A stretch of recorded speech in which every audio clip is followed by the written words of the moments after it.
ઊંઘા બેઠા હતા અમે આગ લાગી તો હું ઉપર ચડી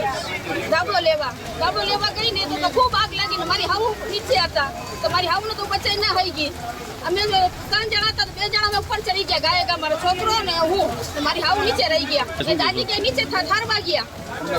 એને બચાવવા ગયા ને તો એને હાથ ભરી ગયા છે રસોઈ બટેટા શાક કરતી ગઈ રસોઈ કરતા હતા 1:30 વાગે 1:30 થયા હશે ડોહીમાં યાની જ અહીંયા હાલી જ નથી આપતા વિચાર પથ્થરીમાં જતા એ તો